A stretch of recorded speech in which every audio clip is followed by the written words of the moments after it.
Imagina que eres parte de una familia con 2 hermanos, cada uno con una historia única y un destino especial.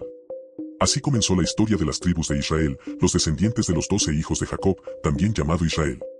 Estas tribus no solo conformaron una nación, sino que cada una tuvo un papel crucial en la historia bíblica. Pero, entre todas, hubo una que recibió una bendición muy especial, la tribu de Judá. Antes de morir, Jacob llamó a sus hijos y les dio una bendición profética. Al llegar a Judá, pronunció palabras que marcarían el destino de su linaje para siempre: no será quitado el cetro de Judá, ni el legislador de entre sus pies, hasta que venga Silo, y a él se congregarán los pueblos. Génesis 49, 8-12. Este pasaje es clave porque establece a Judá como la tribu de liderazgo, del gobierno y, lo más importante, de la venida del Mesías. ¿Por qué es tan importante esta bendición? Porque en aquel tiempo, el liderazgo de una tribu solía recaer en el primogénito. Sin embargo, Dios tenía un plan diferente. Rubén, el primogénito de Jacob, perdió su derecho por su comportamiento, y aunque Simeón y Leví eran los siguientes en la línea, su violencia los descalificó. Así que Dios escogió a Judá, no por méritos humanos, sino por su soberana voluntad. Judá se convirtió en la tribu que llevaría el linaje real, preparando el camino para la llegada de Jesús siglos después. Pero, ¿cómo se desarrolló esta promesa con el tiempo? ¿Qué conexión hay entre Judá y el Mesías? Para entenderlo, tenemos que avanzar en la historia hasta la época de los reyes de Israel.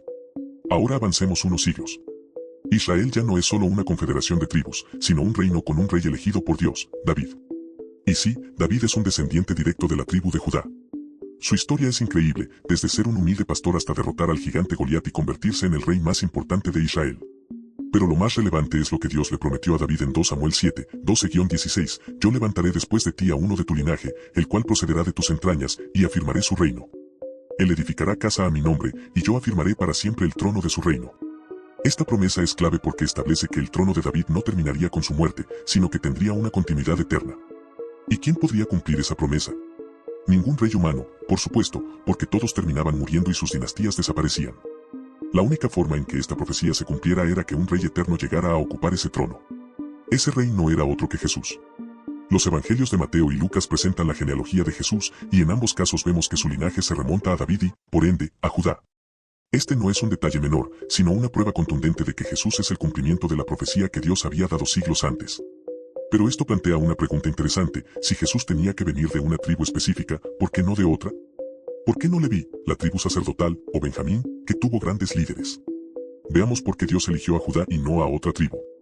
Cuando pensamos en el Mesías, lo imaginamos como nuestro rey y salvador, pero también como nuestro sumo sacerdote. Entonces, ¿no sería más lógico que viniera de la tribu de Leví, la tribu sacerdotal? Después de todo, los levitas eran los encargados del templo y de realizar los sacrificios. Sin embargo, aquí entra en juego un principio muy importante: el plan de Dios no sigue la lógica humana, sino su voluntad perfecta. Si Jesús hubiera venido de la tribu de Leví, su papel habría estado limitado a ser un sacerdote terrenal. Pero él tenía que ser mucho más que eso. En Hebreos 7, 11-17 se explica que Jesús es sacerdote según el orden de Melquisedec, un sacerdocio superior al de los levitas. No era un sacerdote temporal, sino eterno. ¿Qué pasa con otras tribus como Benjamín o Efraín? Benjamín, por ejemplo, tuvo líderes poderosos como el rey Saúl y el apóstol Pablo. Pero ninguna otra tribu tenía la promesa de la realeza perpetua.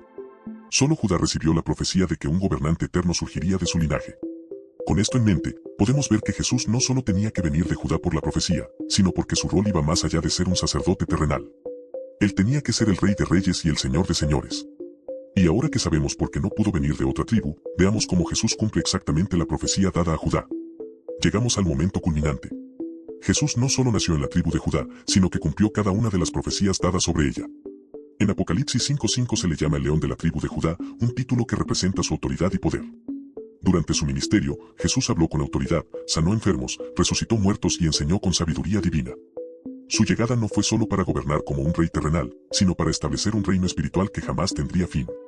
En su crucifixión, Pilato ordenó colocar un letrero sobre la cruz que decía: Jesús Nazareno, Rey de los Judíos. Aunque fue puesto con burla, ese título era absolutamente cierto. Jesús era el legítimo rey de Judá y de todo el mundo. Pero hay algo aún más asombroso: Jacob profetizó que a Judá se congregarían los pueblos. Y eso es exactamente lo que ocurrió con Jesús. Su mensaje trascendió a Israel y llegó a todas las naciones, cumpliendo la profecía de que él reuniría a los pueblos bajo su gobierno.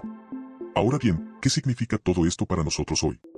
Saber que Jesús vino de la tribu de Judá no es solo un dato histórico, es una confirmación de que Dios cumple sus promesas. Desde la bendición de Jacob hasta la genealogía de Jesús, vemos que todo estaba planeado desde el principio. Pero lo más importante es lo que significa para nosotros hoy. Si Jesús es el Rey, significa que debemos vivir bajo su señorío. Su reinado no es solo sobre Israel, sino sobre toda la humanidad. Él nos llama a formar parte de su reino, a someternos a su autoridad y a confiar en su justicia. Ahora quiero preguntarte, ¿conocías esta profecía sobre Judá? ¿Qué opinas sobre el linaje de Jesús? Déjamelo saber en los comentarios y si este video te pareció interesante, no olvides suscribirte y compartirlo. Nos vemos en el próximo video.